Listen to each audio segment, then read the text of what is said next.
이에 그들이 엿보다가 예수를 총독의 다스림과 권세 아래에 넘기려 하여 정탐들을 보내어 그들로 스스로 의인인 채 하며 예수의 말을 책잡게 하니, 그들이 물어 이르되 선생님이여 우리가 아노니 당신은 바로 말씀하시고 가르치시며 사람을 외모로 취하지 아니하시고 오직 진리로서 하나님의 도를 가르치시나이다. 우리가 가이사에게 세를 바치는 것이 옳으니까 옳지 않으니까 하니, 예수께서 그 관계를 하시고 이르시되 데나리온 하나를 내게 보이라. 누구의 형상과 글이 여기 있느냐? 대답하되 가이사의 것이니이다. 이르시되 그런즉 가이사의 것은 가이사에게, 하나님의 것은 하나님께 바치라 하시니, 그들이 백성 앞에서 그의 말을 능히 책잡지 못하고 그의 대답을 놀랍게 여겨 침묵하니라. 아멘. 투자의 귀재라고 불리는 워런 머핏은 성견 지명이 뛰어난 사람으로 알려졌습니다.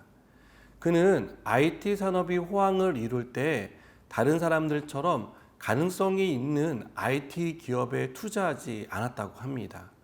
대부분의 투자자들이 바라보는 그런 관점으로 접근하지 않고 시선을 돌려서 다른 관점으로 접근을 했다고 합니다. 그래서 워렌 버핏이 투자한 회사는 카페트 회사였습니다. 사람들은 IT 산업의 호황을 이루며 사무실이 늘어나는 것에만 주목을 했지, 그 사무실에 카페트가 깔릴 것이라는 생각을 미처 하지 못했습니다. 이러한 버핏의 예상은 그대로 적중했습니다. 사무실의 사용이 늘어나고 그곳에 카페트를 까는 사람들이 늘어남으로써 그가 투자한 회사는 많은 수익을 올리게 되었습니다. 이런 성견지명은 아무에게나 있는 것은 아니라고 생각합니다. 꾸준한 관심과 남들이 관심을 갖지 않고 보지 않는 곳을 보는 그러한 훈련과 열정이 있을 때 생기는 것들이라 생각됩니다.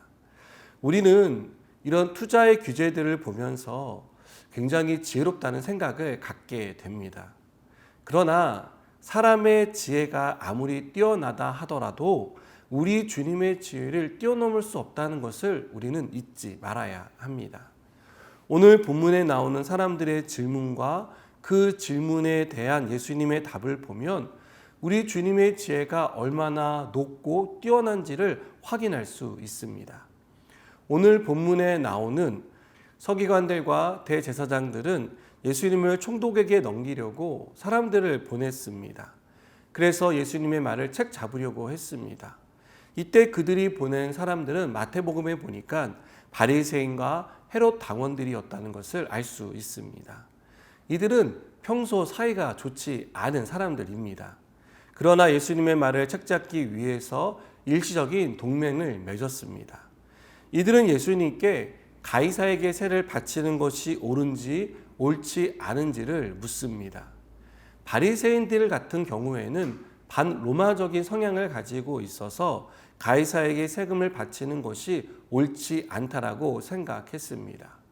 한편 헤롯 당원들은 친로마적인 성향을 가지고 있어서 가이사에게 세를 바치는 것이 당연하다라고 주장했습니다. 이렇게 서로 상반되는 의견을 가진 사람들이 예수님을 찾아와 예수님께 질문을 했다는 것은 이런 모순을 통해서 예수님의 말에 책을 잡으려고 했던 것입니다. 그런데요, 예수님은 이 질문에 어떻게 대답하셨습니까? 가이사의 것은 가이사에게, 하나님의 것은 하나님에게 바치라고 대답하십니다. 국가에 내야 하는 세금 문제에 있어서 우리가 가져야 할 태도는 당연하게 여기는 것입니다. 이것은 국민으로서 우리가 져야 할 책임이고 의무라는 것입니다. 그러나 그 국가 위에 하나님이 계시다는 것을 잊지 말아야 합니다. 그리고 우리가 하나님께 져야 할 책임과 의무를 더 크게 여겨야 한다는 것이 오늘 예수님의 말씀의 핵심입니다. 예수님을 책잡으려던 사람들은 예수님의 지혜에 압도당해서 그저 감탄할 뿐이었습니다. 이후의 종교 지도자들은 온갖 수단과 방법을 동원해서 예수님을 십자가에 못 박는 데 성공했습니다. 이들은 이것을 자신들의 지혜로 이루었다라고 자화자찬했을 것입니다. 그러나 우리는 예수님의 죽음과 부활이 어떤 역사를 이루었는지를 생각해 봐야 합니다. 사람들은 예수님이 패배했다라고 생각했습니다. 종교 지도자들의 지혜에 굴복을 당했다고 생각했습니다. 그러나 예수님은 이들보다 더 뛰어난 지혜를 가지고 계셨습니다. 예수님의 지혜는 패배를 통한 승리였습니다. 그리고 그 승리는 죽음의 권세를 이기는 부활로 드러났습니다. 여러분, 우리의 지혜가 아무리 뛰어나다 하더라도 하나님의 지혜를 따라갈 수 없습니다. 그렇기 때문에 우리는 하나님의 지혜를 절대적으로 의지하며 살아가야 합니다. 우리의 생각과 우리의 경험으로 살아가는 것이 아니라 하나님의 뜻이 무엇인지, 하나님의 계획이 어디에 있는지를 물으며 그 뜻과 계획을 따라 살아가는 것이 참다운 지혜라는 것입니다. 오늘도 우리의 삶 가운데 내 지혜를 신뢰하고 의지하는 그런 삶이 아니라 하나님의 지혜를 의지하고 구하는 저와 여러분의 삶이 되었으면 좋겠습니다. 하나님의 지혜를 절대적으로 신뢰하고 그 계획에 따라서 살아갈 때 우리의 삶에 참된 승리와 참된 평안이 있다는 사실을 믿으시기 바랍니다. 기도하시겠습니다. 하나님, 우리가 우리의 지혜를 의지하지 않고 하나님의 지혜를 따라 살아가는 참된 지혜를 소유한 자들이 되게 하여 주시옵소서. 그리고 그 지혜를 따를 때 하나님께서 우리에게 약속하신 참된 은혜와 복으로 넘쳐나는 삶이 되게 하여 주시옵소서. 예수님의 이름으로 기도드립니다. 아멘.